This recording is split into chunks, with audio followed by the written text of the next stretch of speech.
No Man's Sky has been the talk of the town since its release earlier this fall, but with its litany of negative criticism and misgivings, has another indie team dared to step up and answer all those broken promises? No, of course not. What are you, crazy? Oh, I almost had you though, didn't I? Oh, the whole No Man's Sky thing. I bet you were looking at your Steam wallet right now, aren't you? With a little glimmer of hope in your eye that you got to spend that refund. But maybe you get to. Let's find out. I can't believe you two took that raving lunatic seriously. What do you think this is?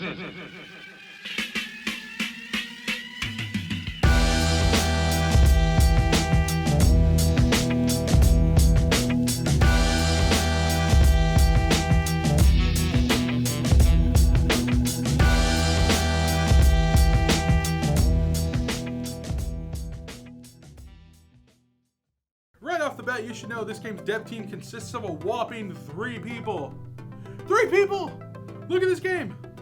Oh my good lord, they're singing Royals at the Verizon Theater. That is impressive. But for real though, is it good? Well, my dear viewer, I can safely say after a day of game time... Hey Steve! You wanna play Ridley Scott's Martian, the movie, the game? It's got Martians! Nah. I don't like space games. Osiris New Dawn is a sci-fi survival game that was released via Steam Early Access. Now I know the stigma that comes with that title, but at the cost of sounding like someone who makes poor relationship choices, Osiris is different. The content on this game feels a little on the light side, especially with a jumping in point of $24.99. But what is there is really enjoyable. You explore a truly massive planet, craft your own frontier space home that'll put a tear in Matt Damon's eye, build cool vehicles that control fairly well, and crap your pants at every horrifying monster in this game.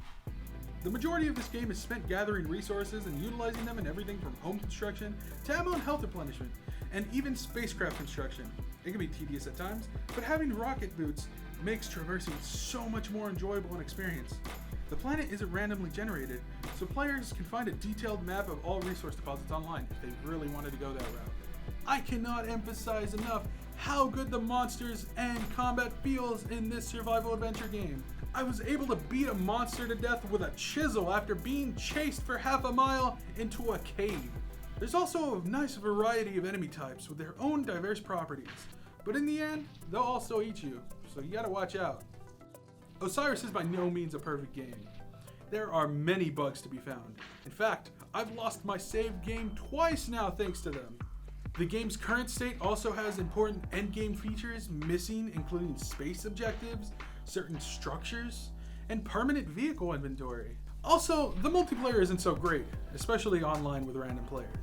Their servers restrict the amount of buildings that players can make, as well as the actual player size to 12, but they promise to raise both limitations as they continue to upgrade the game. So, I guess blame the servers. In my experience, this game really shines when played with friends, or in a private server in general. If you're looking for a safe environment to keep your game, you can always make a private server. Not that big a deal. It's always online, always safe. You can invite people you want. Friends list is nice and streamlined, so you can just add them right in the game. And you can make the game PvP if you wanted to. Got a friend that's annoying you? Pull out that gun, bap bap, taken care of. You're the king of Mars. Overall, this game is pretty good. It looks good, it plays good. It's pretty pricey for an early access game, but you know, it's kind of how it is sometimes. If you really want to invest in a good developer and want to see it succeed and watch it grow over time, check out Osiris New Dawn. Keep an eye on it. Keep it in your wish list. Keep it in your Steam library if you're really generous. Just have fun. Invite some friends. Check it out. Spread the word of the game. Overall, I give it a total of 3 out of 5. So, there you go. You wanted the score? You got the score. Look it up at my office.